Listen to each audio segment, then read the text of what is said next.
பூஞ்சோலை மாணவர்கள் அனைவருக்கும் வணக்கம். இன்னைக்கு 1 டிசம்பர் 2025 நியூஸ் பேப்பர் பார்க்க போகிறப்பா. ஸோ ஹெட்லைன் என்ன அப்படின்னு சொல்லி பார்த்தீங்கன்னா, அந்த சிவகங்கையில் நடைபெற்ற ஒரு மிகப்பெரிய விபத்து, அரசு பேருந்து மோதின விபத்து தான் கொடுத்துருக்காங்க. பட் இதில் எக்ஸாம் பாயிண்ட் ஆஃப் வியூவில் அப்படின்னு பார்த்தீங்கன்னா எதுவும் இல்லை. நம்ம அடுத்த நியூஸ் போயிடலாம், சரிங்களா? ரைட். இன்றைக்கி நியூஸு ரொம்ப கம்மி தான், சிறப்பான நியூஸ் எதுவும் இல்லை. எக்ஸாம் பாயிண்ட் ஆஃப் வியூவில் அரசியல் சார்ந்து தான் நிறையா இருந்துச்சு. நம்மளுக்கு மன் கி பாத்தில் பிரதமர் பேசியிருக்காரு. மனதின் குரல் ஒவ்வொரு வாரமும் ஒவ்வொரு மாதமும் கடைசி ஞாயிற்றுக்கிழமையில் நடைபெறக்கூடிய நிகழ்ச்சி. ரேடியோ வாயிலாக மக்களுக்கு பிரதமர் உரையாற்றியிருப்பார். இந்த தடவை அதோட கான்செப்ட் என்ன அப்படின்னா, முக்கியமான கான்செப்ட் காசி தமிழ் சங்கமம். இது நடக்குதுல, உத்தரப்பிரதேசத்தில் ஆரம்பித்து கடைசியாக ராமேஸ்வரத்தில் முடியும். ஸோ உலகின் தொன்மையான மொழி மற்றும் பழமையான மொழி அப்படின்னு தமிழ் மொழியை சொல்லியிருக்காரு. இந்த தடவை காசி தமிழ் சங்கத்தோட கருப்பொருள் தீம் என்ன அப்படின்னு சொல்லி பார்த்தீங்கன்னா, தமிழ் கற்கலாம். இதுதான் ஞாபகம் வச்சுக்கோங்க. இந்த தடவை காசி தமிழ் சங்கமத்தோட கருப்பொருள் தீம் என்ன அப்படின்னா, தமிழ் கற்கலாம். அதுதான்ப்பா இதோட தீம். ஓகேவா? அடுத்து பாருங்க, இந்த ஸ்கை ரூட் ஏரோஸ்பேஸ் இன்ஃபினிட்டி வளாகம் நம்ம பார்த்தோம். தெலுங்கானா மாநிலத்தில் ஹைதராபாத்தில் நிறுவியிருக்காங்க. தனியார் துறை சார்ந்து விண்வெளி திட்டத்தை ஊக்குவிக்கிறதுக்காக இந்த இன்ஃபினிட்டி வளாகம், ஸ்கை ரூட் ஏரோஸ்பேஸோட இன்ஃபினிட்டி வளாகம் அமைச்சிருந்தாங்க. அந்த நிறுவனத்தோட விக்ரம் 1 அந்த நிறுவனத்தோட விக்ரம் 1 ராக்கெட் அறிமுகப்படுத்தினாங்க. அதை சொல்லியிருக்காரு.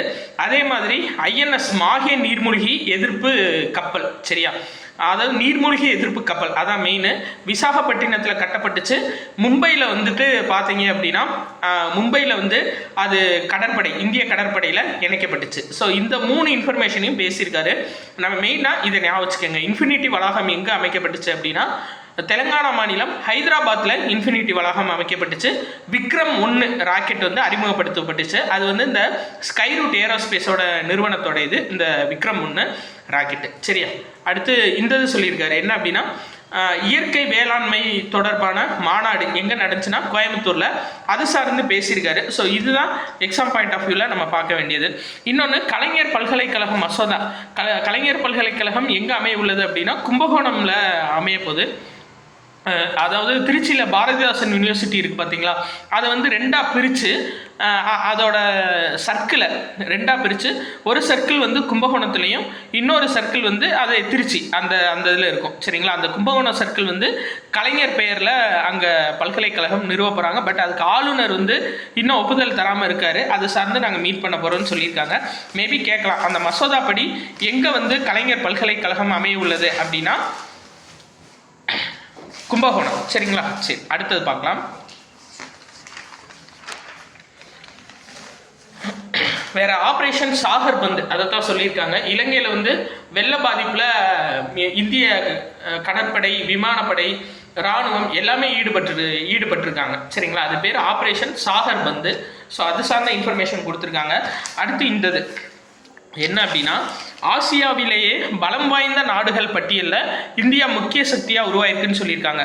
முதல் 10 இடங்களில் உள்ள நாடுகள், அதாவது பலம் வாய்ந்த, உலக அளவில் பலம் வாய்ந்த நாடுகளில் 3 இடத்துல பார்த்தீங்கன்னா, ஃபர்ஸ்ட் அமெரிக்கா, 2வது சீனா, 3வது இடத்துல இந்தியா இருக்குது. இதை வெளியிட்டது யாருன்னா ஆசிய பவர் இண்டெக்ஸ், சரிங்களா?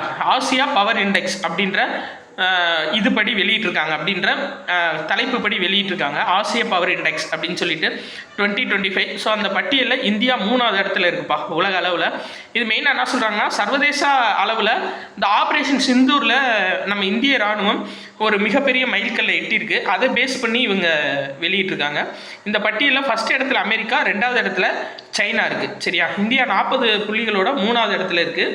இந்த பாருங்களேன், அதாவது பொருளாதார திறனை வளர்த்து கொண்ட நாடுகளில் இந்தியா முதல் இடத்துல இருக்குது. அதான் மெயின். தன்னோட பொருளாதார திறனை வளர்த்து கொண்ட நாடுகள் அப்படின்னு எடுத்துக்கிட்டோன்னா அதில் முதல் இடத்துல இந்தியா இருக்குது, சரியா? ஆனால் பவர்ஃபுல் கண்ட்ரீஸில் 3வது இடத்துல இருக்குது. இது பெரிய விஷயம்தான்.